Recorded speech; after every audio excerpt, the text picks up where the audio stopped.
风雨花海的撕磨，那是我遗忘的角落。这八荒的规则，看破难说破，无缘若何，复活相生相克。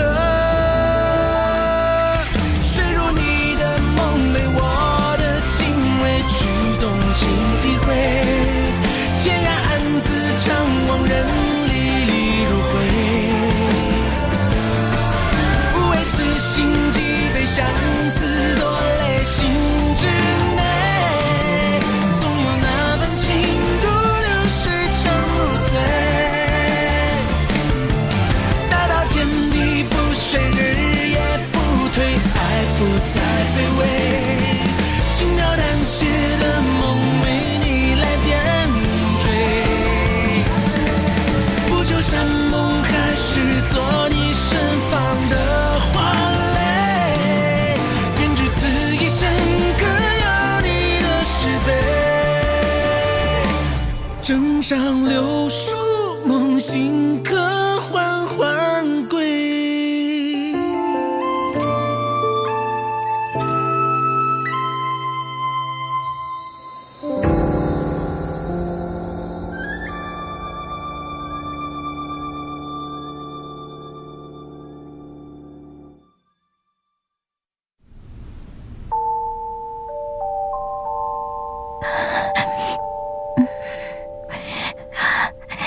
Dingin.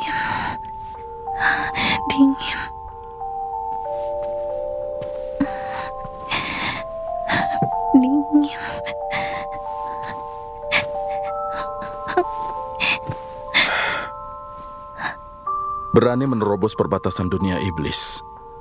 Kau adalah orang yang pertama dalam sejarah. Energi iblis dapat membuat orang yang terpaparnya mengalami mimpi buruk. Kau sudah berusia 30.000 tahun. Apakah hal sepenting ini juga kau tidak ingat?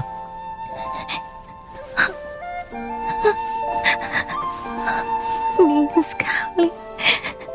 Dingin.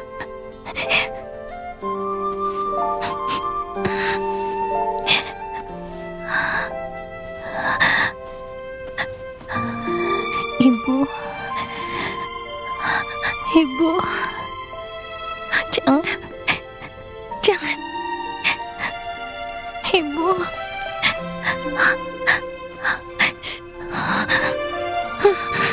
Ibu, dingin sekali.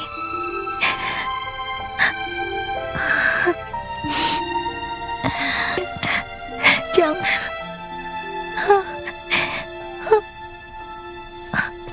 Aku bukan sengaja ingin pergi. Aku sangat kedinginan. Temani aku tidur. Sepertinya sakitnya sudah parah. Ia mulai meracau. Ibu.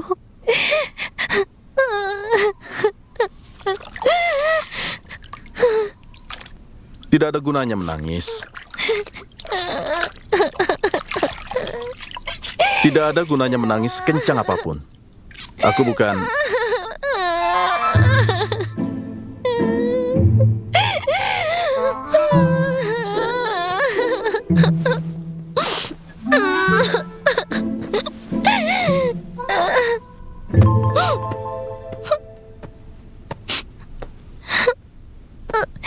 Jangan pedulikan aku. Biarkan saja aku menangis sampai mati. Tenanglah.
Jangan takut.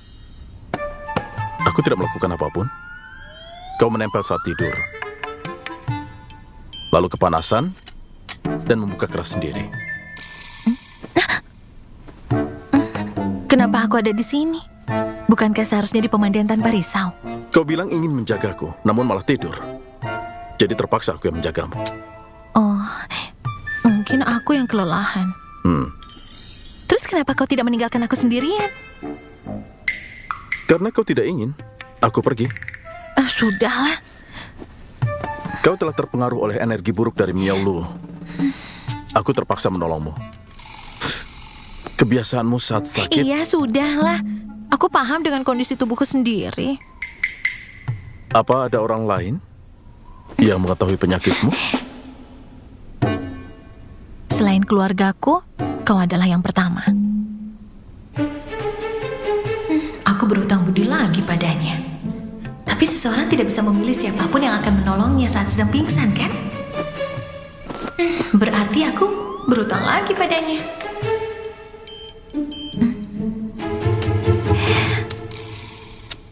Kali ini, Kaisar lagi yang sudah menolongku. Aku sangat berterima kasih. Kalau tidak, pasti aku tidak selamat. Tapi, kalau setengah tahun lalu Kaisar tidak membawaku ke Gunung Fuyu, aku juga tidak akan seperti ini. Jadi, meski Kaisar menolongku, tapi akhirnya kita berdua impas. Bagaimana menurutmu?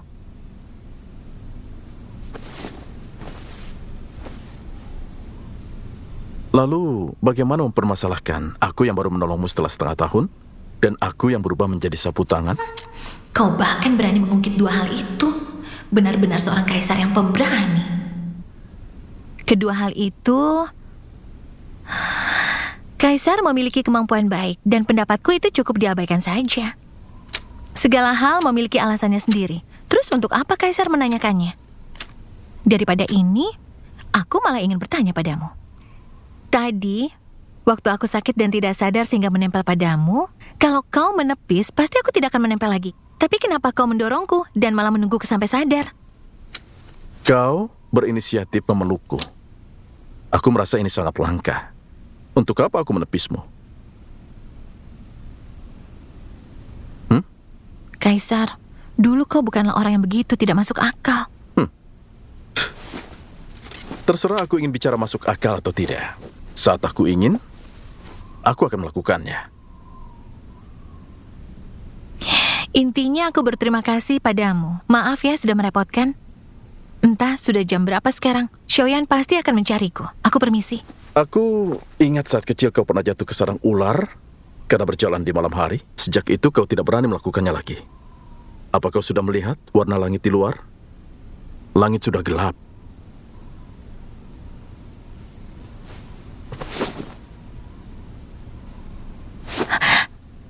Ada orang di luar. Jangan-jangan Cihang.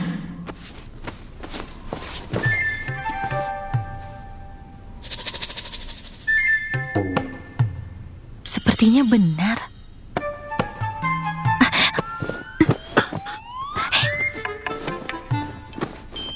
Bukankah reaksimu agak berlebihan? Tadi aku melihat ada bayangan di depan pintu. Yang mencarimu di saat ini hanyalah Cihang, kan? Mengapa saat ada dia, kita tidak dapat bicara dengan kencang? Bagaimana kau bisa menjelaskannya kalau dia salah paham? Mengapa aku harus menjelaskannya? Kau tidak takut kalau dia salah paham? Menurutku, apa kau salah paham terhadapku? Sudah selesai. Berbaringlah dengan tenang. Aku akan membawakan obat.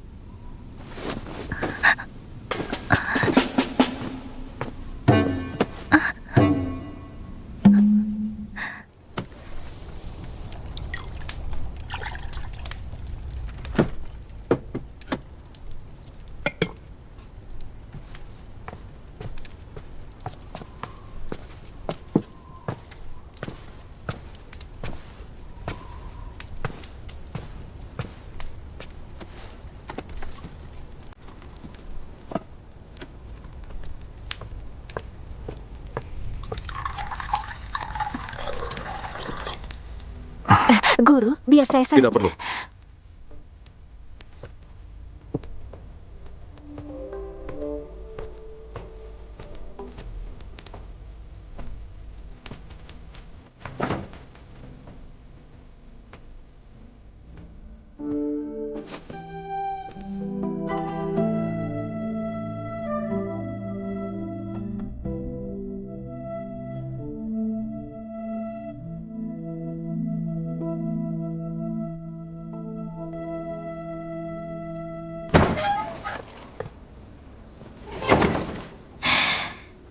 Kaisar ini kenapa lagi?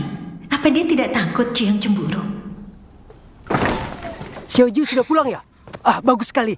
Kukira kau dimakan oleh piton raksasa. Shh, jangan teriak, nanti orang lain dengar. Iya. Ya, aduh ini.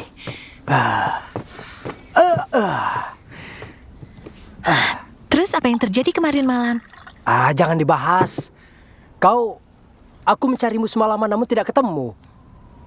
Aku juga, tapi kemudian aku malah bertemu dengan Kaisar. Wajah es? Dia mencuri buah mata pinik juga. Tentu saja tidak. Tapi kemudian terjadi hal-hal yang aneh. Bantu aku menganalisis ya. Katakan. Semalam Kaisar menolongku. Dan kami sebenarnya hanya sebentar bersama. Tidak disangka kemudian Jihang datang. Apa? Jihang mencari wajah es di tengah malam? Benar-benar. Pura-pura mengizinkanku berhubungan dengan Jihang, namun di belakang dia bermain. Jangan panik dulu. Tidak terjadi apa-apa pada mereka. Tapi saat itu aku sedang tidur di atas ranjang Kaisar. Kami juga tidak melakukan apapun. Tapi yang membuatku merasa aneh, Kaisar sama sekali tidak menutupinya dan tidak takut diketahui Jihang. Menurutmu maksudnya apa ya?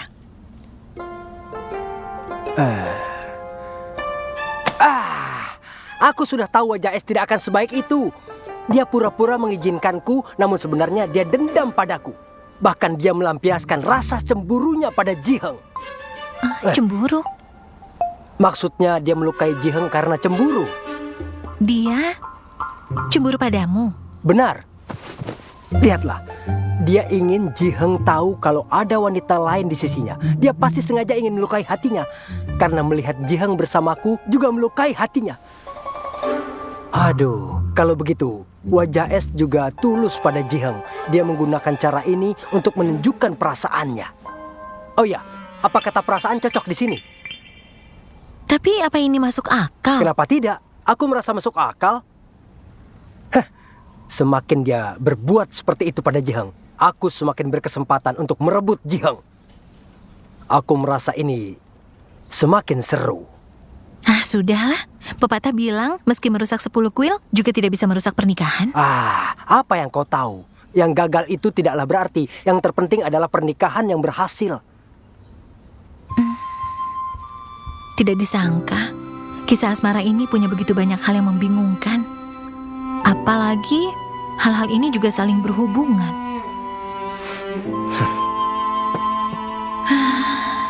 Dulu aku tidak belajar agar memiliki kemampuan yang berguna.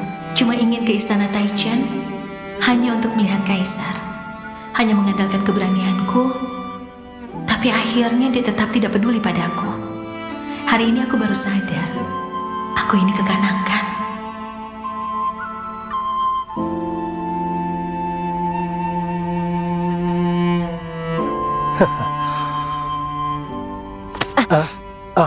Dewi.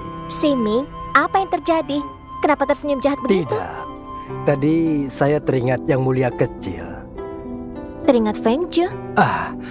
Saya teringat saat pertama kali mengenalnya. Menarik. Saat itu, dia terlihat pintar, lincah, dan juga berani melawan apapun. Namun, dia sangat polos. Jika kau memberitahunya sesuatu dan ditambahi sedikit kebohongan, dia pasti akan percaya begitu saja. Aku juga ingat. Dulu Dewa Zian membohonginya. Jika memakan buah persik di hutan, maka akan hamil. Dia terkejut sampai menangis. Lalu Dewa Baizen memakan 5 persik langsung di hadapannya. Lalu dia memeriksa perut Dewa Baizen setiap hari. Setelah beberapa lama dan tidak ada bayi, barulah dia merasa tenang. Oh iya, Kaisar juga pernah membohonginya. Maksudmu saat ia masih seekor rubah kecil? Iya benar. Ia percaya. Percaya.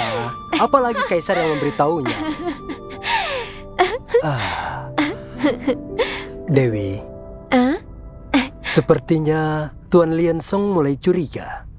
Mencurigai apa? Sekarang yang mulia kecil berada di lembah Brahma bersama Kaisar. Hal yang sudah terjadi, saya tidak tahu apakah harus menutupinya atau membiarkannya ketahuan. Atau mereka berdua memiliki takdir mereka sendiri. Bukankah aku sudah memastikan jika mereka tidak berjodoh? Namun jika begitu, mengapa mereka dapat bertemu di lembah Brahma? dan sama-sama terlibat dengan Miao Yuyuan. Jika dapat mengubah takdir, kita tidak dapat memastikan apa yang akan terjadi. Saya hanya ingin mengingatkan Anda, jika Yang Mulia Ketiga ingin mendapatkan sesuatu, dia pasti tidak akan menyerah dalam berusaha. Dia pasti akan mencarimu. Anda harus memutuskan bagaimana Anda akan menghadapinya. Baiklah.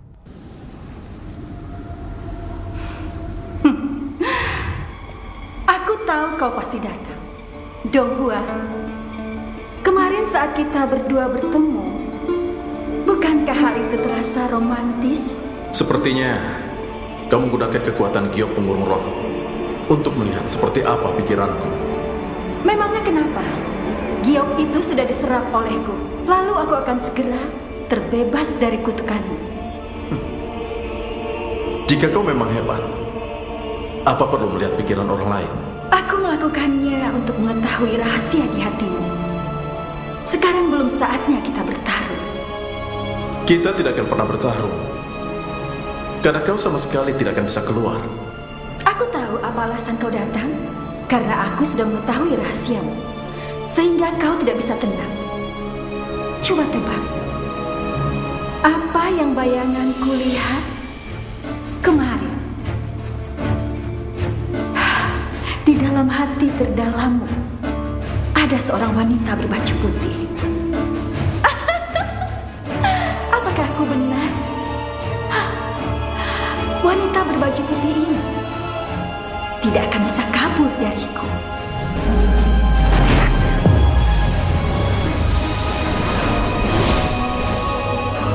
Bayanganmu tidak akan keluar lagi. Kau tidak akan bisa mengurungku selamanya, karena aku sudah tahu kelemahanmu.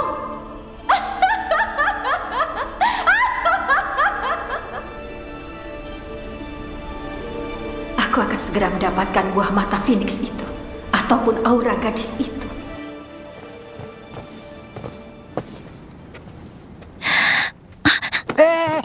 Kenapa mendorongku?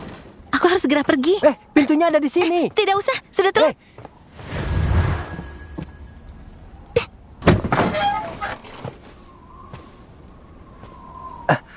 Xiaoju adalah rubah merah berekor 9. Sia-sia kau tinggal bersamanya. Malah tidak tahu kalau ia Dewi Agung dari Qingqiu. Dia memang bilang kalau namanya Bai Fengjiu. Namun aku tidak menyangka dengan identitasnya.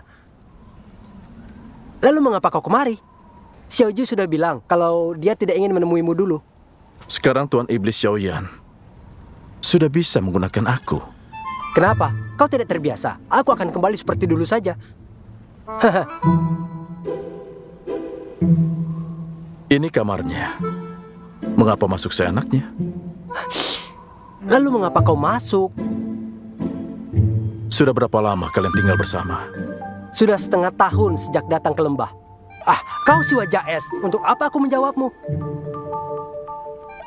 Aku menyukai kamar baratmu. Mari bertukar dengan kamarku di Pondok Yulin. Dengan senang hati. Ji Heng juga tinggal di sana. Hah?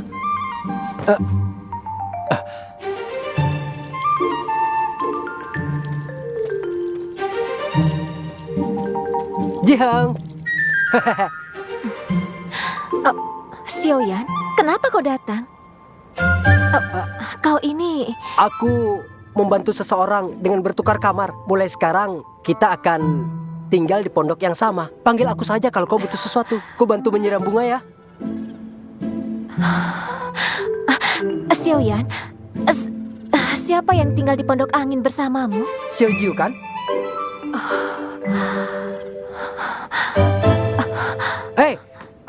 Aku belum selesai bicara. Apa dia tidak senang?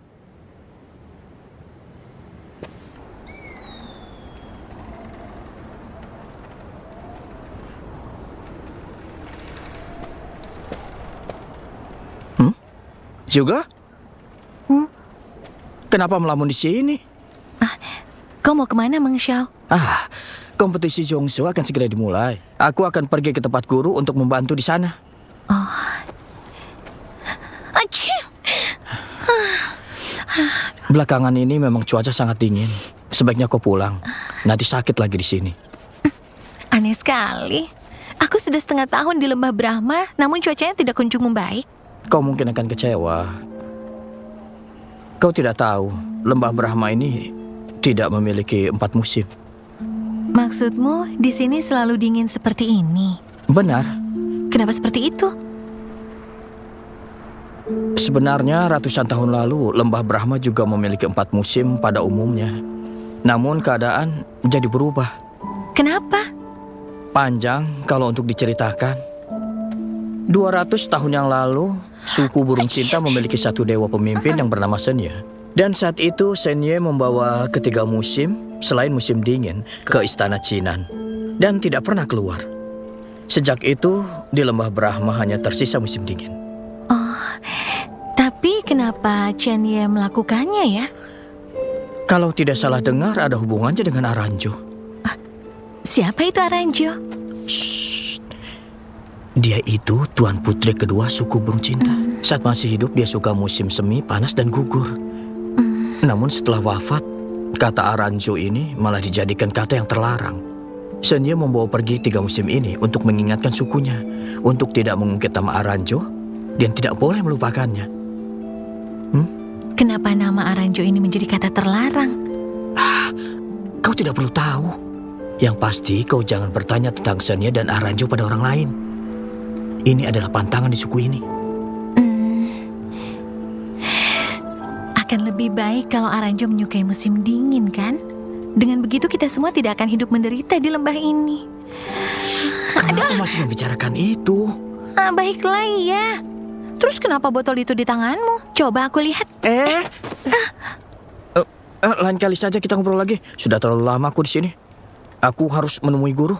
Ya sudah, kalau begitu ingat ya untuk cerita tentang Chen Ye dan Aranjo.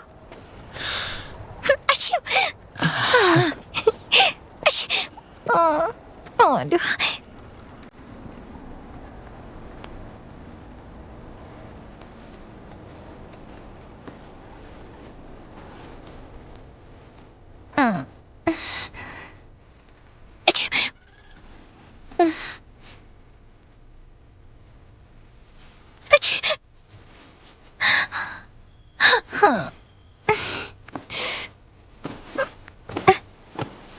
Dingin sekali.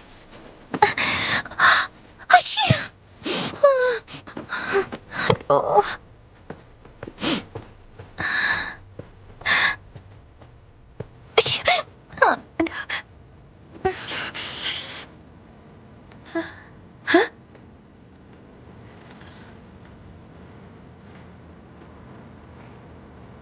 Kenapa dia di sini?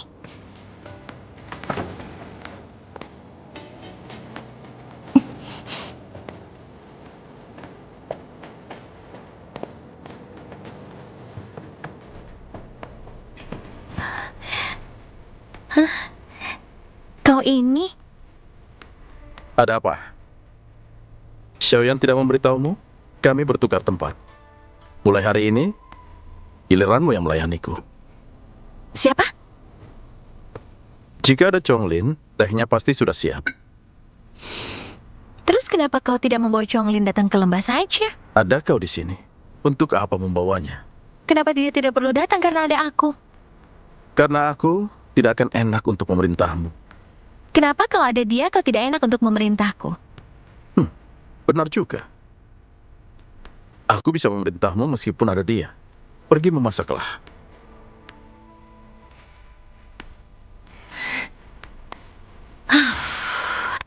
Aku baru sadar, kau itu betul-betul kaisar yang bermuka tebal ya? Benar.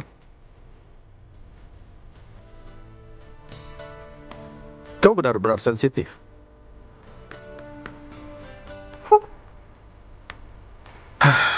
Lusa kemarin, bukankah kau bilang ingin mencuri buah mata Phoenix? Aku tidak bicara apa-apa, kau juga tidak mendengar apapun. Sebenarnya aku selalu ingin masak ikan untuk kaisar, tapi tidak punya kesempatan. Rasa apa yang kaisar mau? Dikukus saja. Dikukus kan ada banyak macamnya. Apa Kaisar menyukai ikan yang diiris seperti bunga poni, lalu memasukkan jamur di antara irisan ikan, atau memasukkan jamur dan rebung ke dalam perut ikan dan dikukus?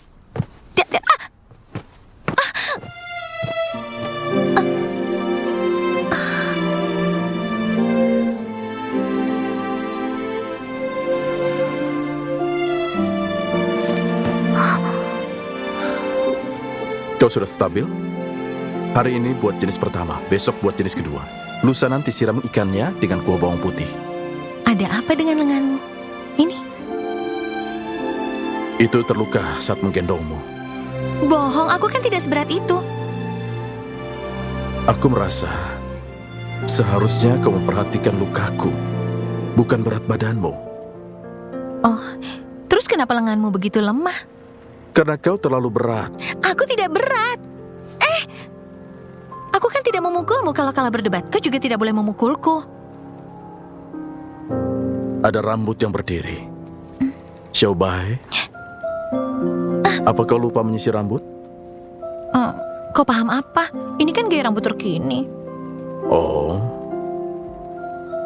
Tadi kau memanggilku Xiaobai. apa ada masalah? Xiaobai.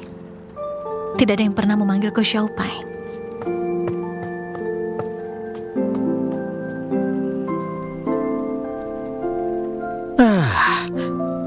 Kemarin kau terlihat gembira setelah bertukar dengan Kaisar. Kenapa sekarang kau murung? Sepertinya Jihang tidak menyambutku. Dia selalu terlihat murung dan tidak pernah menanggapiku.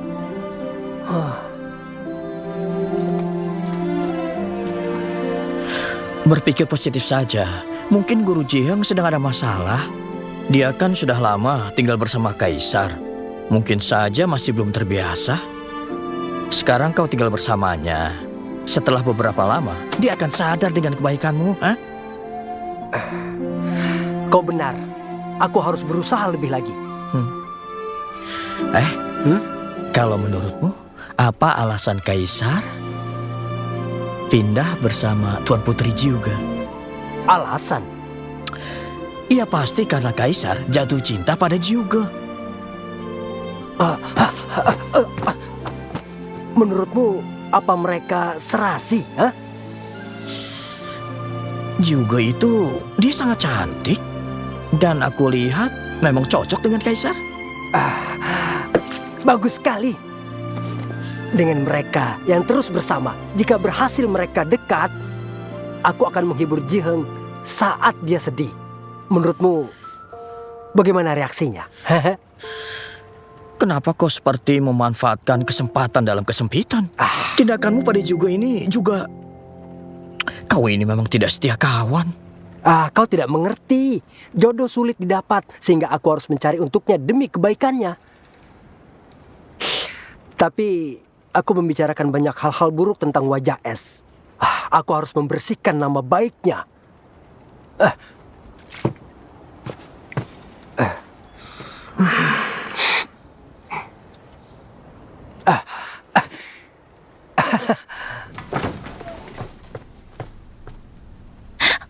Aku tidak melihat apa-apa kok. Apa kau tidak pernah mengetuk sebelum masuk? Mana aku tahu kalau kau mau buka baju. Terus kenapa kau tidak kunci pintu? Ini kamarku. Untuk apa aku kunci?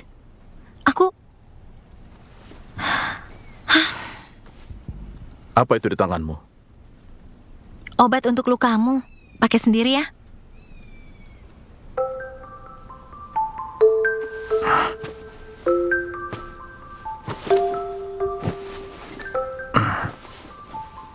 Kemari.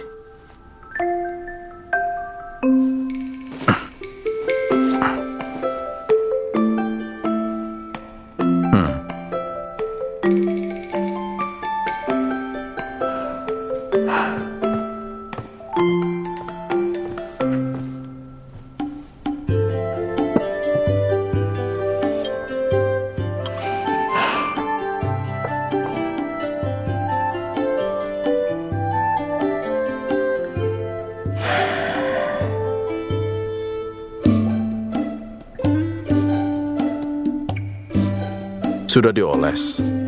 Mengapa tidak ada rasanya sama sekali? Bukankah ini sedang dipakaikan?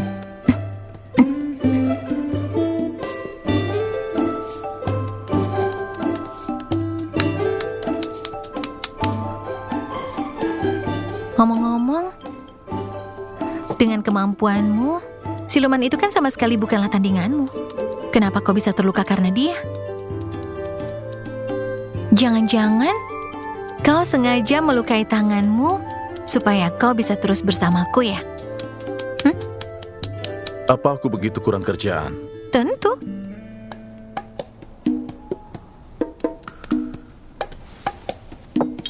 Xiaobai, kesalahpahamanmu terhadapku sangat banyak.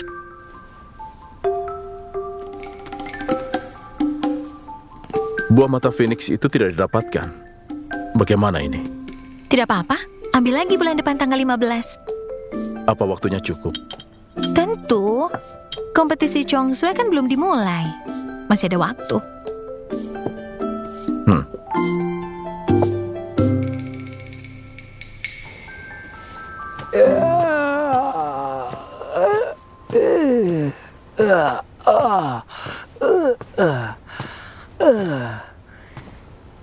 Juga.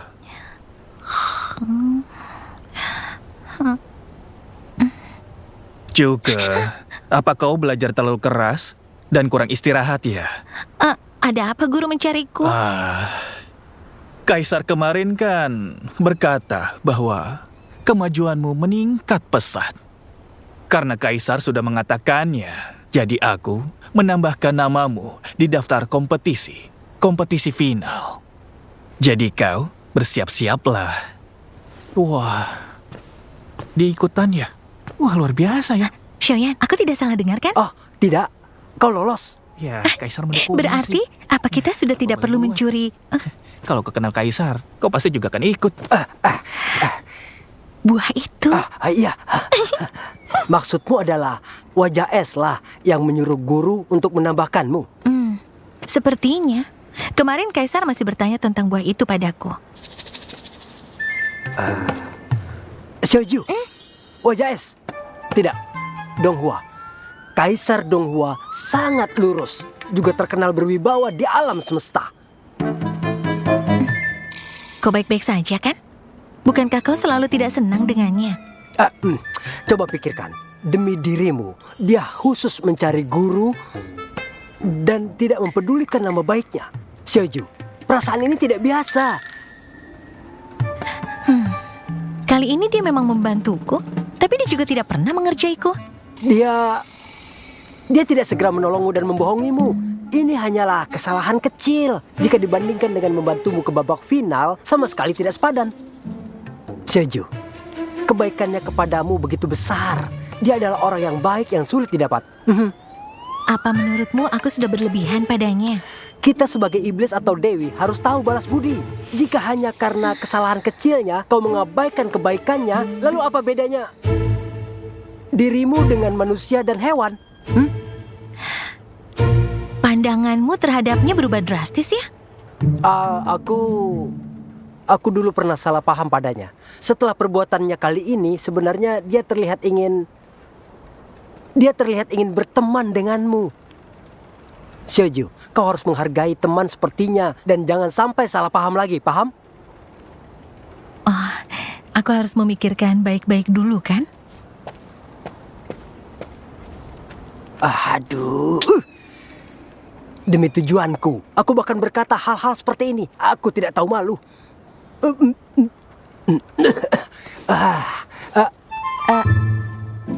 Lanjutkan saja. Aku tak tahu kau punya hobi seperti ini. Permisi. Tunggu. Kau kira aku memiliki hobi apa? Permisi. Berhenti. Ku beritahu, aku tidak. Aku hanya merasa bersalah pada Xiaoju. Ya kalau begitu, minta maaf saja. Untuk apa kau memukul dirimu? Aku merasa... Tidak setia kawan. Benar, ya benar. Aku dan Xiaoju melewati suka duka bersama. Berbuat seperti ini padanya, aku merasa... Tidak setia kawan. Mengapa kau tahu begitu jelas? kakakku tidak bisa menyimpan rahasia. Jika dipancing, dia akan beberkan semuanya. Apa yang Mesau katakan? Dia bilang kau menganggap Xiao Chu serasi dengan guru karena mereka telah mengenal lama. Tapi kau sendiri juga telah mengenal lama Xiao Chu. Jika kau fokuskan perasaanmu pada guru musik, hibur dan dampingilah guru musik saat dia sedih untuk mengembangkan hubungan kalian. Setelah ia simpulkan, aku merasa tidak tahu malu. Menurutmu, jika kau adalah Xiaoju dan mengetahui jika aku memaksanya untuk bersamanya dengan orang yang dibenci, apa kau marah? Apa kau buta? Hah? Di lembah Brahma ini, sepertinya hanya kau yang merasa Xiaoju membenci guru.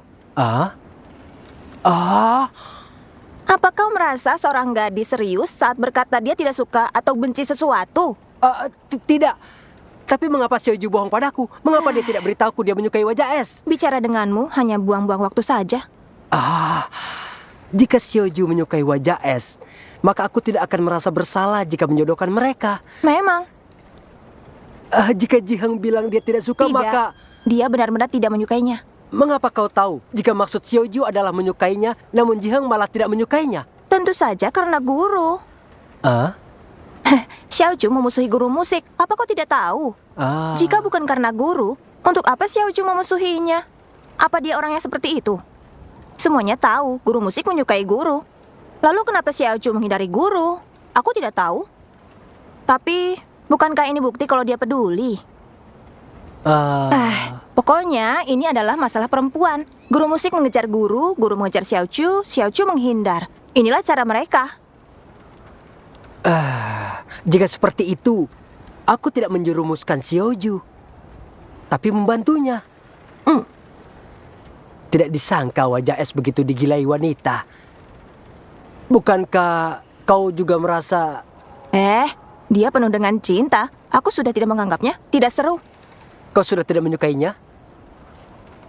Dulu guru sangat baik pada guru musik. Kukira asal aku giat dan menjadi lebih baik dari guru musik, guru akan baik padaku.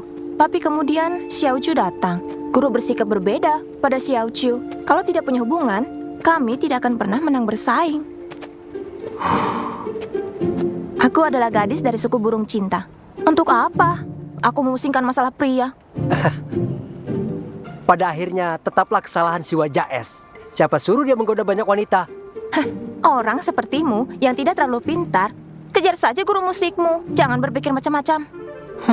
Mengapa aku semakin sembrono? Seharusnya aku tidak mencarinya, melainkan dirimu. Seharusnya kau sadar dari awal. Mengapa aku lupa kalau kau juga seorang gadis? Xiaoyan, kau cari mati. Namun sekarang Tuhan sedang membantuku.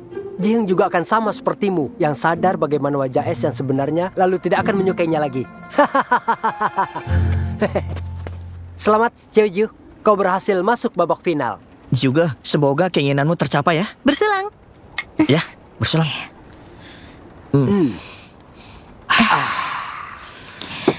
Kali ini Kaisar benar-benar membantuku. Shoyan benar, aku harus membalas budi ini. Serius, kalau tidak ada Kaisar, aku tidak mungkin lolos kan ke babak final. Beberapa hari lagi aku akan membuat perjamuan mewah untuk Kaisar. Kalian harus datang ya. Tentu. Ya, ini baru bagus.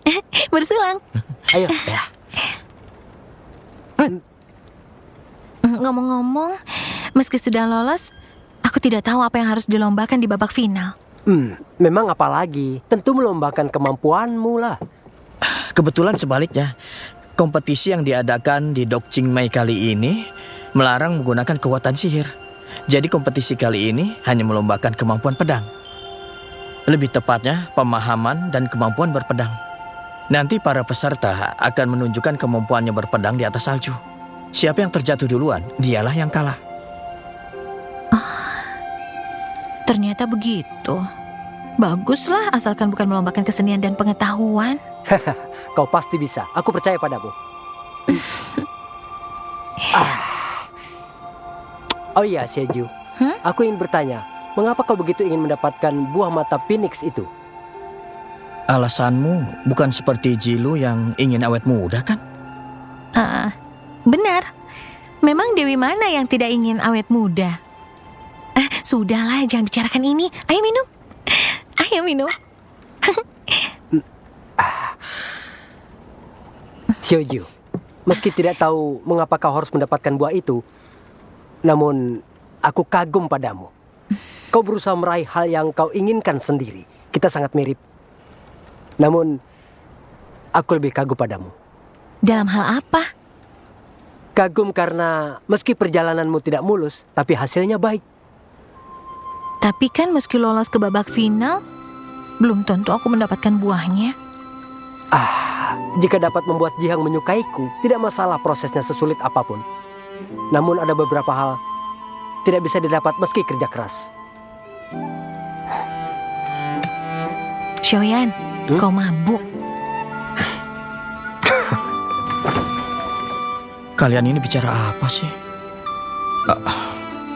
Aku bahkan tidak punya kesempatan untuk bertemu dengannya.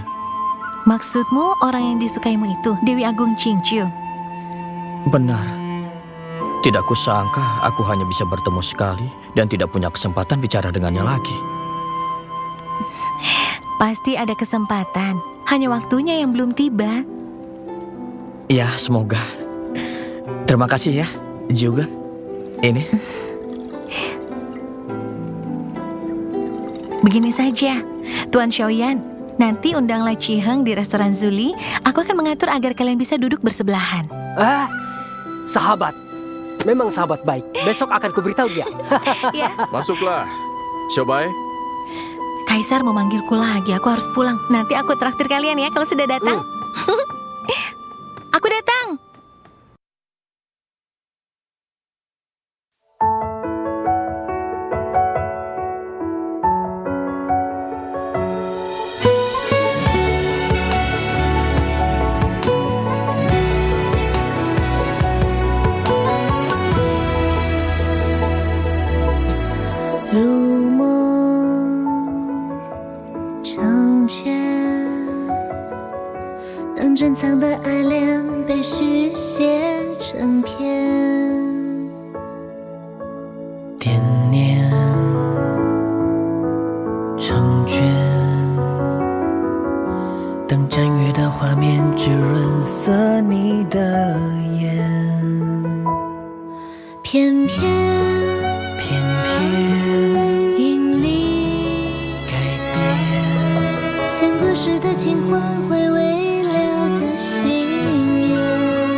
是否